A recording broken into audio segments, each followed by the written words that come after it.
Swami, we have the next question from Smita Ben, and she says, as mentioned by you, we all hear from our elders that it is good to forgive. However, I personally find it very difficult to forgive. So, in the grand scheme of things, is forgiveness really important? To be literally honest, our seers and sages, our forefathers, every leader who has been of some substance, or every person who has really influenced society in the right way, they have all agreed on one thing, that forgiveness makes us human. And the ability to continually forgive also makes us greater than humans. Because it's a quality or a virtue or a value that really lightens your heart and gives you the power not just to transform your life, but the lives of others. I want to ask you, when you say that you find it very difficult to forgive, but have you ever asked how many times in a day do we forgive ourselves? And how easily do we continue to forgive ourselves?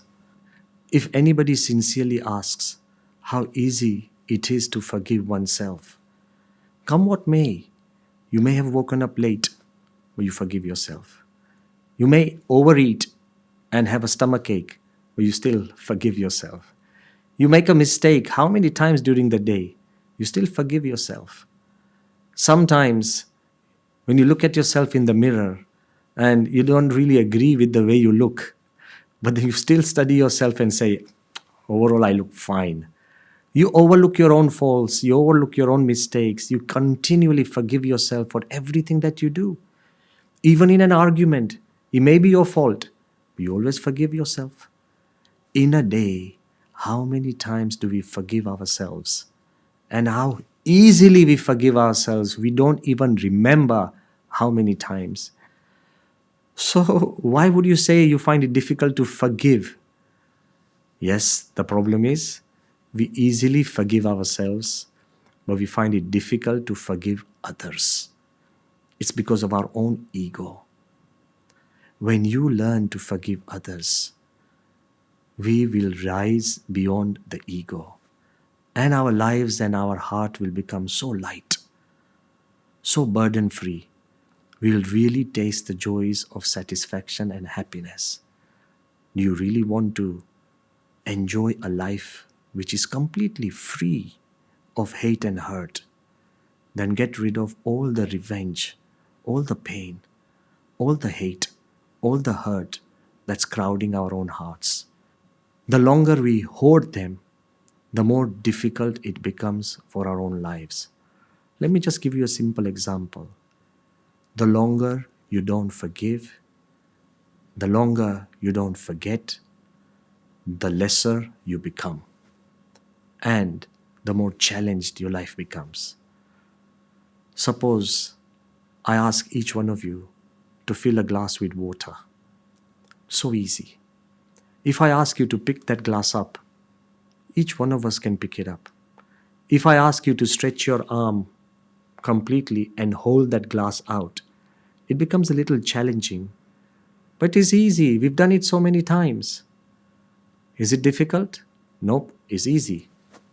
But if I ask you to keep holding that glass and I ask you the weight of that glass, we'll say maybe it's 10 grams, 20 grams, 25 grams. But is it 10 grams, 25 grams, or 50 grams? The longer you hold that glass, the heavier the glass becomes. Technically, the glass doesn't become heavier, but the more difficult and challenging and the more hurt you feel in your arm. Initially, after 10 minutes, your hand would begin to shake. After half an hour, your elbow will begin to weaken. After almost 1 hour, your shoulder will begin to ache. And after maybe 2 or 3 hours, the whole body will begin to struggle. Hardly anybody would be able to hold a glass for more than a day in front of them without moving or flinching. It becomes so burdensome that it really technically is excruciating. The longer you hold a glass, the more pain you feel. The longer you hold a hurt in your heart, or revenge, or ideas of injustice in your heart, the more painful it becomes. To forgive is to get rid of your heart of all the things that hurt you. Sometimes we become addicted to hate and hurt, and we want to keep it within ourselves. Lighten your heart, unburden your soul, ask for forgiveness and forgive others. It would be the greatest way of setting yourself free. When Nelson Mandela, after 27 years in Robben Island, jailed for no fault of his own, simply because of a conspiracy, when he was being freed from the jail, one of the statements he made, that when I left the jail, I left the bitterness behind. Had I carried it with me, I would still be in jail right now. Forgive and grow bigger. And that is the way our forefathers and saints and sages have inspired us, and that would make us even better. So I beseech all of you who are listening today, if you've had an argument with your parents, and if you're not talking with your brother or sister, or if you don't have good relations with your neighbors, or maybe you're just struggling with your children, or there's been a friend who has betrayed you, or you feel hurt and unjust, pick up the phone and ask for forgiveness, or simply forgive. 2 words have the power when you say, I'm sorry, or forgive me. They have the power to unburden yourself, and they have the power to unburden others.